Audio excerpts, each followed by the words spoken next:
Hello everyone, అందరూ ఎలా ఉన్నారు? Welcome back to Vani Reddy stories. ఇవాళ అయితే ఒక మంచి టాపిక్తో మీ ముందరికి వచ్చేసానండి. ఇప్పుడు మనకు అందరికీ ఇది తెలిసిన విషయమే, బట్ నాకు తెలిసిన ఇన్ఫర్మేషన్ నేను మీ అందరితో షేర్ చేసుకుంటున్నాను. ఇదైతే నా ఒపీనియన్ మాత్రము. మీ ఒపీనియన్స్, మీ కామెంట్స్ ఎలా ఉన్నాయో కామెంట్ రూపంలో చెప్పండి.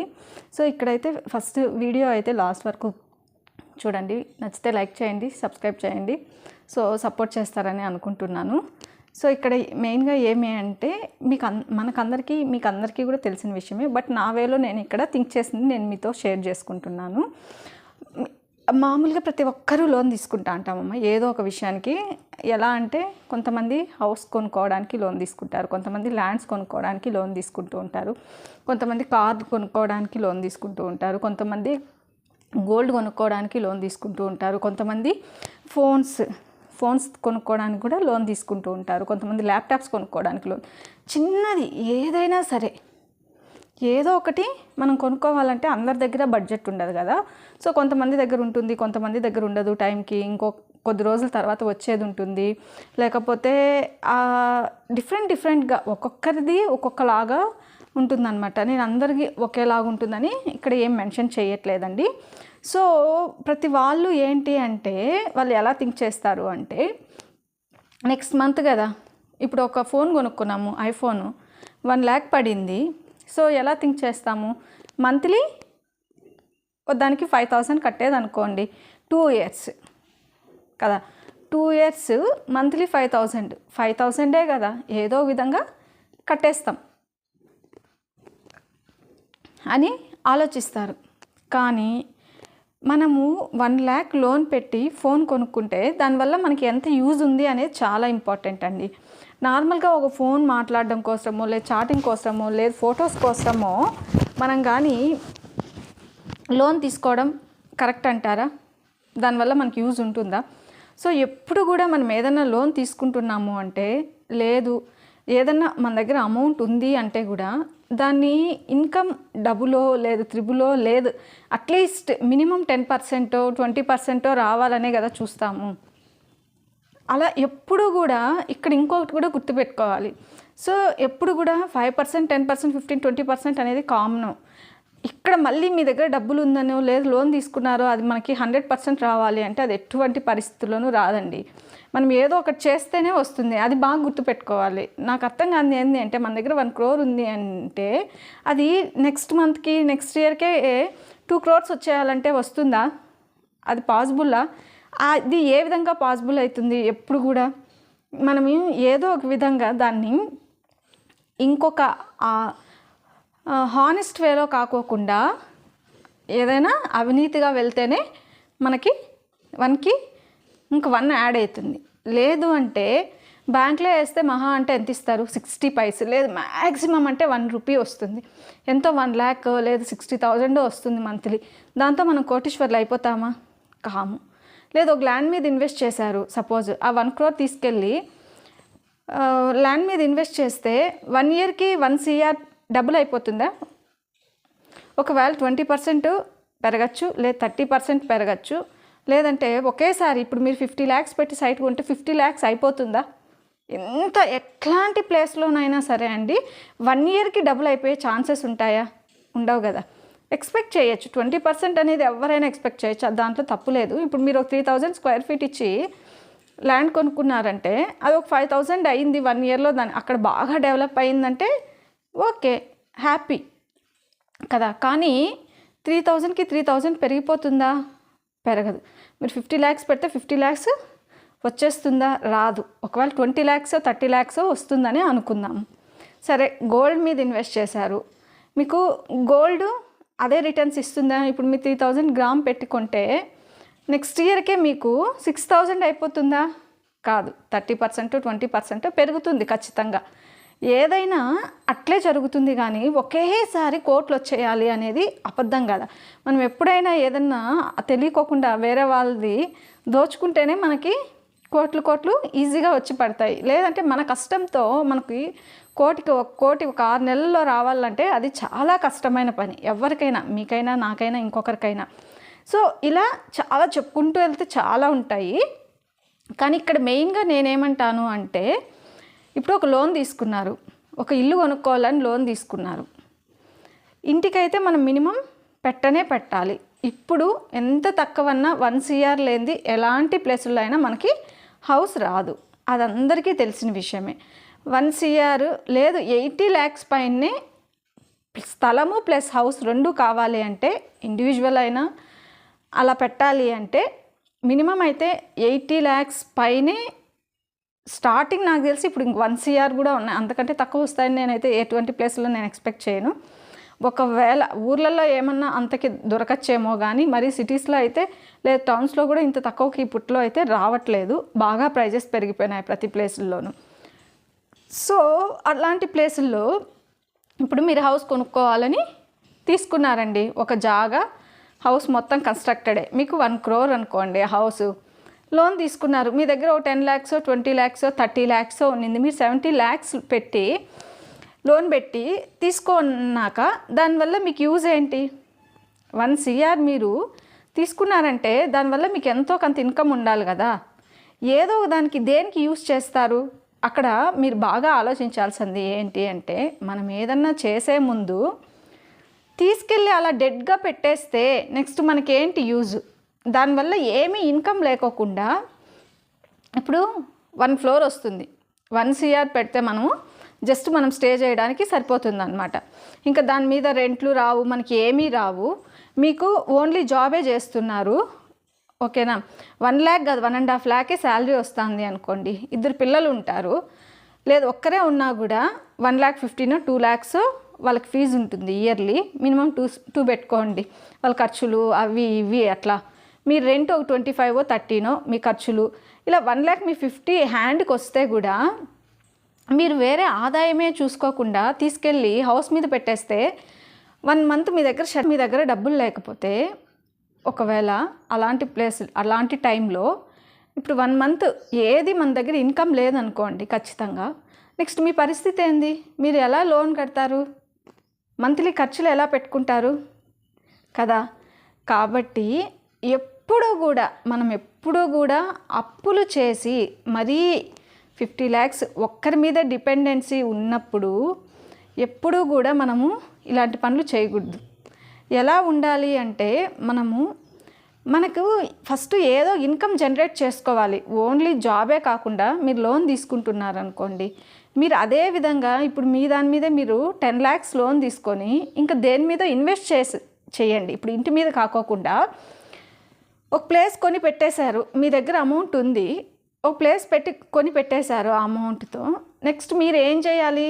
మీరు ఓన్గా హౌస్ కట్టుకోవడానికి, మనీ ఎర్న్ చేసుకోవడానికి వేరే ఆప్షన్ వెతుక్కోవాలి ఎప్పుడు కూడా. అర్థమవుతుందా? ఇక్కడ నేను ఏం చెప్తున్నానంటే, నా ఆలోచన విధానం నేను మీతో షేర్ చేసుకుంటున్నానండి. ఇక్కడ ఇప్పుడు మీకు ఒక ప్లేస్ ఉంది, ఒక ప్లేస్ కొనుక్కున్నారు, మీ దగ్గర 20 lakhs 30 lakhs ఉన్నింది. మీరు ఒక ప్లేస్ కొని పెట్టేసుకున్నారు, దాన్ని లోన్ లేదు కదా, ఆ 30 lakhsకి ప్లేస్ ఉండిపోయింది మీ దగ్గర. ప్లేస్ కావాలంటే కూడా మనం ఇమీడియట్గా కూడా అమ్ముకునేయచ్చు. కానీ హౌస్ అంటే ఆలోచిస్తారు, ఎందుకంటే ఎక్కువ పెట్టాలి కాబట్టి.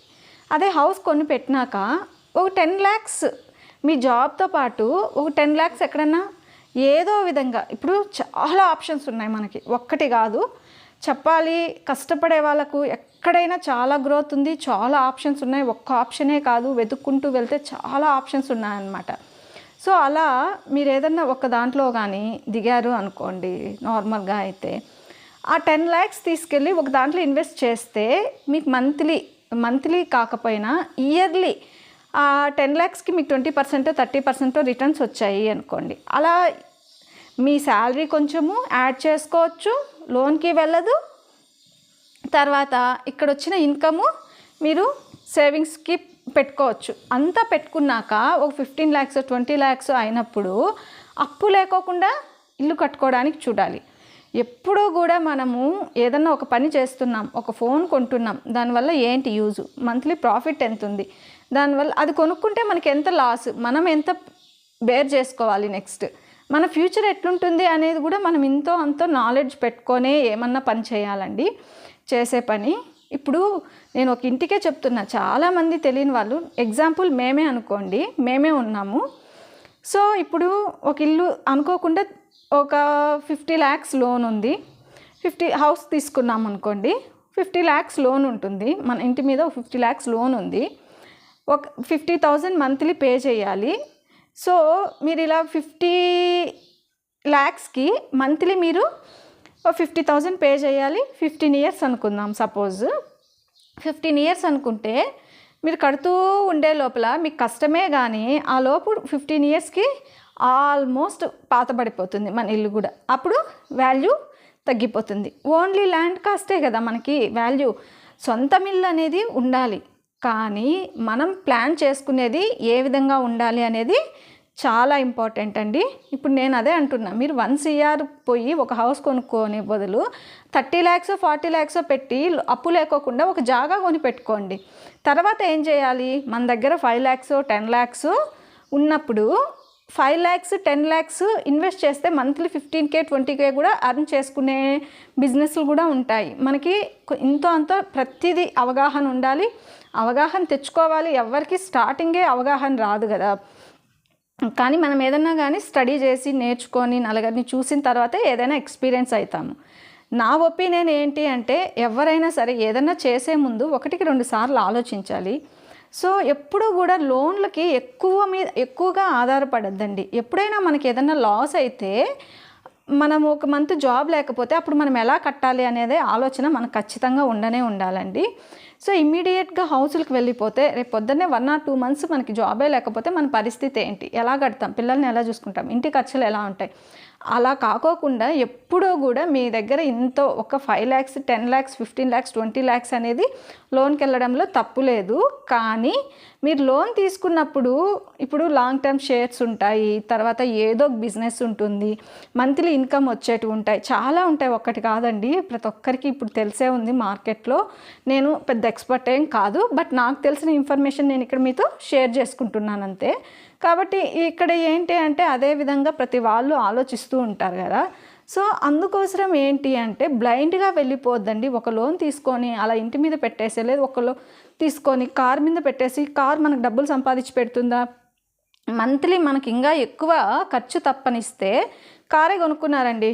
ఎవరికో చూపించడం కోసమో, ఏదో మన షో ఆఫ్ కోసమో, లేదు మనం తిరగడం కోసమో ఒక కారు కొనుక్కున్నాము, మన దగ్గర లేదు, 15 lakhs లోన్ పెట్టాము, 5 lakhs క్యాష్ కట్టాము, 20 lakhs అనుకుంటే ఏం చేసాము, 15 lakhs లోన్ పెట్టాం, మంత్లీ 15 lakhsకి గాను 30,000 35,000 ఈఎంఐ పోతా ఉంది. ఎందుకంటే ఇది కార్ లోన్ కదా, కార్ లోన్కి పర్సంటేజ్ ఎక్కువ ఉంటుంది కాబట్టి కార్ లోన్ పోతూ ఉంటుంది. మీకు దాంట్లో ఇప్పుడు మామూలుగా మనం 15-16 lakhs కార్ కొంటే ఆటోమేటిక్గా మనకు తెలియకుండా ఇన్సూరెన్స్ అని, తర్వాత ఆ పార్ట్స్ అని ఈ పార్ట్స్ అని ఎక్స్ట్రాగా 1 or 2 lakhs పడిపోతుంది కదా. సో అలానే ఇప్పుడు 20 lakhs కార్ కొంటే 5 lakhs క్యాష్ కట్టి 15 lakhs లోన్ పెట్టినాం అనుకోండి, అది మీకు మంత్లీ ఏమన్నా సంపాదించి పెడుతుందా, దానివల్ల ఏమన్నా యూజ్ ఉందా, కానీ మనకే బొక్క ఎక్కువ. ఎందుకంటే మంత్లీ పెట్రోల్ పోసి 4 ప్లేసుల్లో తిరిగామంటే ఎంత కావాలి, ఎట్లాంటి మైలేజ్ వచ్చే కార్లకైనా మినిమం తిరిగే వాళ్ళకైతే 20 కావాలో 30 కావాలో 50 కావాలో చెప్పలేం. లేదు ఏదో అటు ఇటు తిరిగి ఒక టెంపుల్స్కి పోయొచ్చు, ఒక 500 kilometers తిరిగితే కూడా మీకు 10,000 రూపాయలు పెట్రోల్ ఖర్చులు ఉండాలి మెయిన్గా నార్మల్గా తీసుకుంటే అండి. సో ఇలా ఉంటుంది కదా. కారు కొనుక్కోవడం వల్ల మనకు లాసే కానీ, అంటే లగ్జరీ, కానీ మన బడ్జెట్ని కూడా మనం చూసుకొని ప్లాన్ చేసుకోవాలి. ప్రతిదీ మన బడ్జెట్ని చూసుకొని ప్లాన్ చేసుకుంటే అప్పులు ఇంతగా పెరిగిపోవు. ఇండియాలో ఎక్కువ ఈఎంఐల మీదే నడుస్తుంది ప్రతి ఒక్కటి, కార్ లోన్, హౌస్ లోన్.